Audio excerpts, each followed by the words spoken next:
حضرت حسن بصری رحمت اللہ علیہ یو سړی راغی وی زما بچی نشتا نو ورته استغفار وایه ور توبه ده بخنه غوښتل دي. بل یو سړی والا راغی وی صاحب زمونږ په علاقه کې قحط دی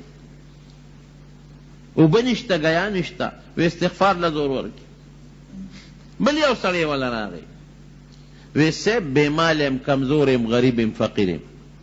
بے وس یم قرضدار یم وی استغفار وایه. یو بل سړی والا راغی وی صاحب څوک مې عزت نه کوي هر سړی مې رټي وی استغفار وایه. یو شاګرد ورته وی استاد جی بل دم سجده دي کدا یو ټکی دی یاد کړی خو چې څوک کومه مسله راوړي ته ورته استغفار وایه.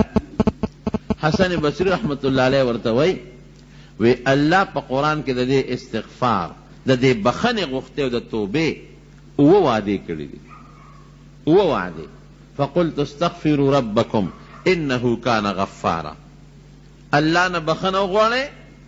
توبه ورته وباسئ معافي ترې وغواړئ او به م بخي انه کان غفارا. ګوره ګناه به دې وبخي. دا یو وعده شو دا یو شو. انه کان غفارا یرسل السماء علیکم مدرارا. که قحطی باران نکیږي نو په شیبو شیبو باران به در باندې راووري قحط به دې ختم کی. دو شو ویمددکم باموال که غریبی مال د سره نشتا قرضداری بے کسے مال بدل درکی و بنین بچی دی نشتا زامن دی نشتا زامن بدل درکی سلوش و اجعل لکم جنات یرا مال میں دیر باغون و زمکی میں پکار دی اب ہم دل درکی و اجعل لکم انہارا سیب ددین ہم زیادہ زمکی پکار دی کہ نہرون پکی چلے گی داب ہم دل درکی ما لکم لا ترجون للہ وقارا عزت تی سوک نہ کئی پا دنیا کے لئے بیزتے جن دے استغفار وایا اللہ بدل عزت ہم در کی. نو رب العالمین پا قرآن حکیم کے پا دے استغفار او وعدی کری دی قرآن کی او وعدی کری دی. نو چی او وعدی رب العالمین پا قرآن حکیم کے پا استغفار کئی نو دے والی خلقو تا بیاد استغفارو نخیم. نو دا مارونو پا بخنا بیت اللہ شریف تا مخامخ خدای پاکم بودا یو آیت پر غلاف د پاسه آیاتونه لیکلي دي کم چې د بیت الله مبارک غلاف ته نو پاغه د قران حکیم آیاتونه لیکلي دي او د الله نمونه یا حی یا قیوم او د حج متعلق سونه آیاتونه دي د پیډیر مزیدار د سرو درو په خط لیکلي دي د سرو درو په تارې په آیاتونه لیکلي. نو ما چې مخامخ ورته وکتل نو یو آیات په لیکلو نو ډیر خوند دی راک او ډیر د الله په حضور کې شکریه مې ادا کړه او د ډېرې خوشحالۍ د شکریې نه جړه راله هغه آیت داسې دی ومن یعمل سوءا او یظلم نفسه داسې دی ومن یعمل سوءا سو قاری پکې شته او یعمل او یظلم نفسه غالبا یجد الله توابا رحیما مانا به درته وکم. ګوره بیت الله په دې غلاف یې لیکلي دي معنی داسې ده چې څوک ګناه وکړي ګوره قرآن حکیم کې الله چې څوک ګناه وکړي نو ګناه خو موږ ټولو کړی ده که څوک دې پاک شته نشته او یا په ځان ظلم وکړي په ځان زیاتې موږ ټول کوو په ځان زیاتې کوو که څوک ډاکه کوي که څوک غلا کوي که بل ته کنځل کوي که په بل ظلم کوي دا ټول ځان سره ظلم دی ځان سره زیاتې دی. نو الله فرمای د بیت الله په دې غلاف د پاسه دا آیات لیکل شوی دی چې څوک ګناه وکړي یا په ځان باندې ظلم وکړي او بیا د الله نه بخنه غواړي یجد الله توابا رحیما الله به توبه هم قبوله کړي او رحم به هم پرې وکړي په دې بیت الله د پاسه لیکلي. ما وی یا الله ته څونه مهربانه بادشاه اعلان درته کوي په ځان دې ظلم او زیاتې وکړو یا ګناه دې وکړه اللہ تا توبہ و باسا در باندے توبہ دیم قبلی او رحم هم در باندے کئی انام هم دل در کئی. نو بابا مرگرو تاوی چی گورا دا آیات در تمخامخ لکلی شوی دے دا قیامت پر روز بدنوز خدای تا پوس کئی چی دا اللہ بندنو ولی توبہ نیستا ما خود انسان پڑھکے چولیو نو دا بیت اللہ پا غلاف دا پاسا من پی لکل کری دی در تمی شیشہ مخامخ کلا چی او باسا توبہ بخانا او غوارنو کم بخت بیا دیم توبہ نیستا بیا دیم بخنه نغوخته بیا دیم معافی نغوخته زما رونو الله په خپل اعلان کوي ما به یا الله تا ویلی دي ما نه دي ویلي تا په خپل کتاب کې ویلی دي چې څوک ګناه وکړي او په ځان ظلم وکړي او بخښنه وغواړي نو زه یې بخم نو موږ ګناهګار هم یو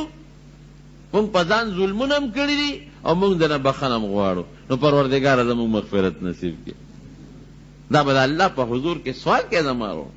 او الله دونه خوشحالیږي په توبه مولانا روم صاحب رحمت الله علیه خلوی بزرگ هم تیر شوی دی او صوفی مو هغه یو واقع لیکلی ده وی د حضرت عمر فاروق رضی الله عنه په زمانه کې شرابو باندې خو پابندي لګېدلې او مخکې نه خو عمر فاروق رضی الله عنه په نوره سختی مو کړله چې یاره که چا سره شراب برآمد شو یا چام اسکل نو ګورم به سره هغه سخت طبیعته مو سخت مزاجه مو و یو ځل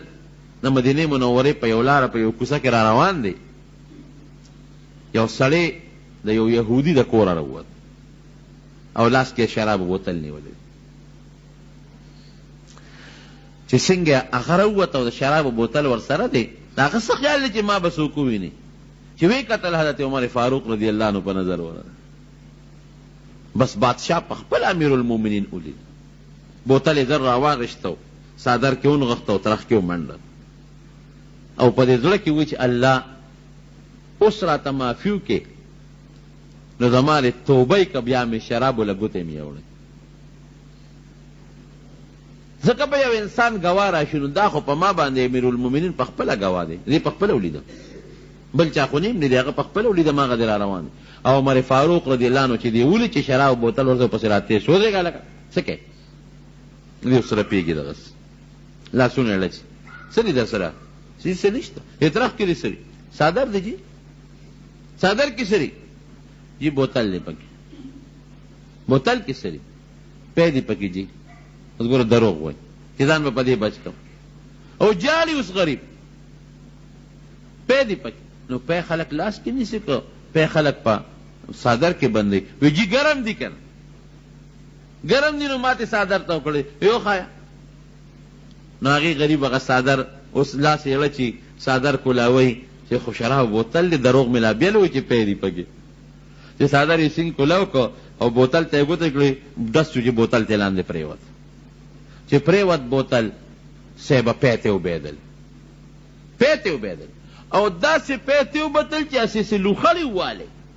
داسې ګرم چې خوټ کېدلې پی لوخړې کوي سړی حیران شو چې دا خو ما شراب واغشتل یخ پخ شرابو او دا خو واقعي په دې بوتل کې اوس پی دی لوخړې کوي او عمر فاروق رضی الله عنه هم حیران دی چې ما خو د پلاس کې پی شراب ولیدل یخ پخ دا څه شی دی کله کې د مټونه وی وایه وروره ما خو ستا لاس کې دا پی نه ولیدی هغه شرابو یخ پخ و لاس کې دی نیولی او دا خو واقعي پی دی او ګرم دی دا ولې سړی ورته وی صاحب معافي به چې رښتیا لویم وی بلکل معافي خو رښتیا لوایم وی دا ما دقه یهودي کره شراب واغېسته یخ پخ شراب خو چې کله ته مې ولیدې که نه نو د الله په حضور کې مې توبه وویسته چې الله زما دې توبه امیر المؤمنین عمر فاروق رضی الله عنه په خپله ولیدم زما دې توبه بیا به شرابو له ګوتې یو نسم شراب سکل خو ډېره لویه خبره ده او دروغ مې درته وي چې پی دی او ګرم دی ځکه مې صادر دې ته وکړی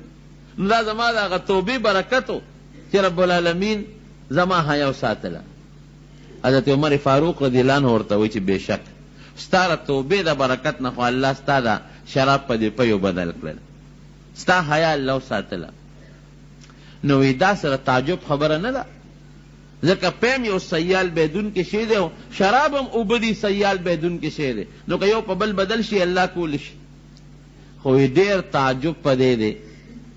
چې دا پی ستا په دې ترخ کې بیا ګرم چاک لري چې دا لوخړې ته خېږي دا د توبې برکت او الله په انسان حیا راولي چې توبه انسان د زړه د اخلاص نه الله ته وباسي زما وروڼو په دنیا کې هم در باندې الله حیا راولي او په آخرت کې هم الله حیا راولي اوږد حدیث د نبی علیه السلام مبارک په بخاري شریف کې دی چې د قیامت په لویه ورځ باندې یو انسان به الله ځان ته رانږدې کړي او حدیث پاک کی راضی